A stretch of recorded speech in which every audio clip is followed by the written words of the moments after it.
In most segregated communities, African Americans were encouraged to shop at chain and department stores. However, they were not permitted to eat at the white-only lunch counters of these stores. Many were fed up with this double standard, and on February 1st, 1960, 4 boys decided to do something about it, in an event that would change the United States forever. Greensboro, North Carolina, is widely cited as the birthplace of the sit-in movement in America. The Greensboro Sit-ins were started by 4 black college students, David Richmond, Franklin McCain, Iselle Blair, and Joseph McNeil. David Richmond was born in April 1941 in Greensboro, North Carolina. He grew up in the state and attended Dudley High School, where he set the state high jump record while on the track team. After graduating, he enrolled at North Carolina Agricultural and Technical University. Franklin Eugene McCain was born January 3, 1941, in Union County, North Carolina. He spent his childhood in Washington, D.C., lived briefly in Greensboro as a teenager, and graduated from Eastern High School in the nation's capital before returning to the state to attend North Carolina A&T. Iselle Blair was born on October 1, 1941, in Greensboro, North Carolina. Like Richmond, he also graduated from Dudley High School, where his father was a teacher, and received a Bachelor of Science in Sociology from North Carolina A&T in 1963. While at the university, Blair was president of the junior class, the Student Government Association, the Campus National Association for the Advancement of Colored People, and the Greensboro Congress for Racial Equality. Joseph Alfred McNeil was born in 1942 in Wilmington, North Carolina. He graduated from Williston Senior High School in 1959 and matriculated at North Carolina Agricultural and Technical University on a full scholarship. McNeil's frustration reached its climax after returning to North Carolina from Christmas vacation, when he was refused service at the bus terminal in Greensboro. This event was one of the most important catalysts for McNeil's involvement in starting the sit-in movement. All 4 boys were freshmen at the North Carolina Agricultural and Technical University and had no formal education or training in nonviolent protest. However, each boy had read about it. Iselle Blair had seen a documentary on Mohandas Gandhi, and Joseph McNeil worked part-time at the school library with a woman who had participated in the freedom rides. In addition, all 4 of the students had befriended white businessman, philanthropist, and social activist Ralph Johns, a benefactor of both the NAACP and their university. On the day of the first sit-in, Johns was the one who alerted the media. The Greensboro sit-in was not spontaneous. The boys had been planning it for some time, gathering in their dorm rooms to read books about Gandhi, studying the writings of W.E.B. Du Bois, and debate the merits of direct action. On Monday, February 1, 1960, the 4 black college students sat down at the lunch counter at the Woolworths in downtown Greensboro, where the official policy was to refuse service to anyone who wasn't white. Despite being turned down, the 4 young men refused to give up their seats. Police arrived on the scene, but could not take action due to the lack of provocation. McCain recalled, 15 seconds after I sat on that stool, I had the most wonderful feeling.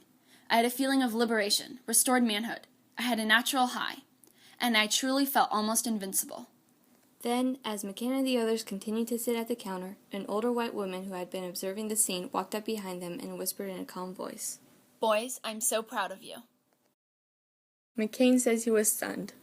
What I learned from that little incident is that you don't ever stereotype anybody in this life until you at least experience them or have the opportunity to talk to them. Occurrences such as this were not common, but they showed that the sit-in movement was not only backed by those visibly protesting, but also by many who were more discreet in their support. The next day, 29 neatly dressed male and female students from A&T University sat at the Greensboro Woolworths counter. On Thursday, white students from a nearby women's school called Bennett College joined the sit-in, and by February 5th, some 300 students had joined the protest, paralyzing the lunch counter and other local businesses. On Saturday, February 6th, 1,400 students showed up at the Greensboro Woolworths store. Those who could not sit at the lunch counter formed picket lines outside the store. A phoned-in bomb threat cut the protest short, but demonstrations were renewed the following week and spread to other Woolworths stores. 3 days after the start of the sit-ins, women from the Bennett College joined the movement and formed the Student Executive Committee for Justice with the 4 original boys. The executive committee would strategize the picketing of downtown Greensboro stores all the way until July 25, 1960, when Woolworths and other Greensboro drugstores opened their lunch counters on a non-segregated basis. Heavy television coverage of the Greensboro Sit-ins sparked a sit-in movement that spread quickly to college towns throughout the South and into the North, as young blacks and whites joined in various forms of peaceful protests against segregation. This included read-ins at libraries, wait-ins at public beaches, play-ins at playgrounds, and kneel-ins at churches. By the end of March 1960, the movement had spread to 55 cities in 13 different states.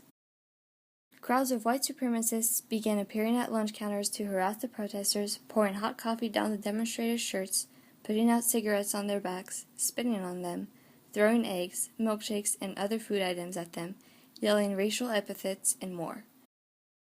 Sometimes the hecklers even tried to drag the protesters out of the store. Policemen watched, but didn't step in to protect the students. The protesters had to stay calm, avoid eye contact, and fight the urge to respond physically or verbally because the success of the movement depended on complete nonviolence on the part of the demonstrators.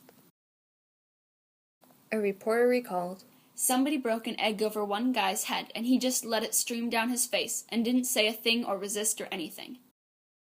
Despite the taunting and violence against them, the students had to resist the urge to fight back.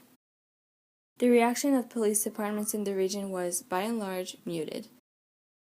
Statewide, no protesters were arrested until 41 black students in a picket line at the Cameron Village Woolworths in Raleigh were charged with trespassing on February 12th.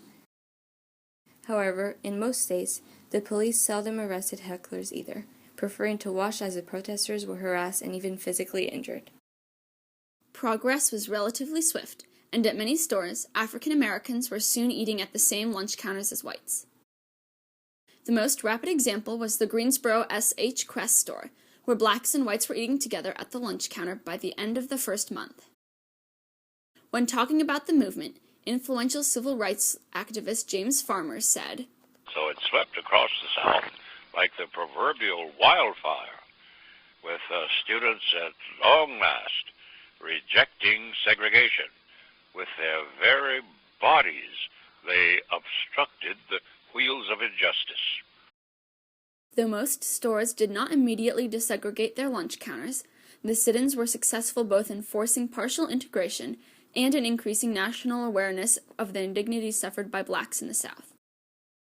The Greensboro Sit-in movement prompted the creation of the Student Nonviolent Coordinating Committee, also called SNCC, which was founded in nearby Raleigh, North Carolina, in April of 1960.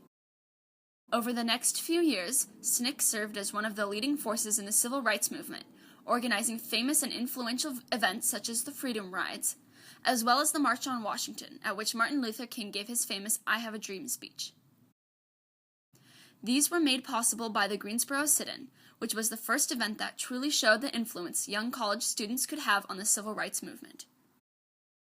Each of the boys' lives were greatly affected by their involvement in starting the sit-in movement. For some, these effects were positive, but for others, this was not the case. Fighting against the stigma of being one of the Greensboro Four, and therefore labeled by many as a troublemaker, David Richmond found it extremely difficult to get a job in Greensboro, but finally found work as a janitor in a local healthcare center. Richmond was divorced from both of his wives and battled many demons, including alcoholism and the sadness that he couldn't do more to improve the world. He died in Greensboro on December 7, 1990, at the age of 49, and A&T University awarded him a posthumous honorary doctorate degree. Franklin McCain received a Bachelor of Science in Chemistry and Biology in 1964 and stayed in Greensboro for graduate school. McCain married Betty Davis, with whom he had 3 sons. In 1965, he joined the Celanese Corporation in Charlotte, North Carolina as a chemist. While a resident of Charlotte, McCain served on many boards and worked to make changes in local educational, civic, spiritual, and political life. Franklin McCain died on January 9, 2014, and his funeral was attended by hundreds of people whose lives he touched. Iselle Blair attended law school at Howard University but found it difficult to get a job in Greensboro because many whites labeled him as a troublemaker due to his involvement in the civil rights movement. 3 years later, he moved up north and became a member of the New England Islamic Center and took on the name Jibril Kazan. He worked at the Boston Trade Council, the Opportunities Industrialization Center, and the Rodman Job Corps Center. Kazan married Lorraine George and currently works with developmentally disabled people in New Bedford, Massachusetts. He and Lorraine have 3 children, one of whom went on to graduate from A&T University. Joseph McNeil graduated from A&T in 1963 with a degree in engineering physics and was immediately commissioned by the U.S. Air Force. He spent 6 years as an officer and attained the rank of captain. McNeil started a series of diversity programs while in the Air Force and also worked in computer sales for IBM, as a commercial banker in New York City, and as a stockbroker in North Carolina. He recently retired from Air Force Reserves, having achieved the highly covetable rank of Major General. McNeil is now 73 years old and lives in New York with his wife and 5 children. The remaining Greensboro 4 are still friends and gather every year on the campus of North Carolina Agricultural and Technical University to celebrate the anniversary of the first sit-in. All 3 continue to facilitate change in their local communities. Franklin McCain aids education reform in Charlotte, North Carolina. Jibril Kazan works with many youth groups in New Bedford, Massachusetts, and Joseph McNeil visits schools to explain the sit-in movement to a new generation of students. The 1960s sit-in movement was an extremely effective and remarkably rapid form of nonviolent protest. Although one might think that such an influential and widespread movement must have been started by a practiced civil rights leader, it was actually begun by 4 regular college freshmen, without the assistance of any organization. This empowered many people because it helped them realize that they could make a difference, even though they were just ordinary citizens. The sit-in movement was quickly successful in relation to other forms of protest at the time and required no legal action. Thus, sit-ins proved one of the simplest and most effective protests of the civil rights movement. As Howard Zinn once said, "The really critical thing isn't who is sitting in the White House, but who is sitting in the streets, in the cafeterias, in the halls of government, in the factories." We shall not be moved. We shall not be moved like a tree that's planted by the water. We shall not be moved. We shall not be moved. We shall not be moved like a tree that's planted by the water.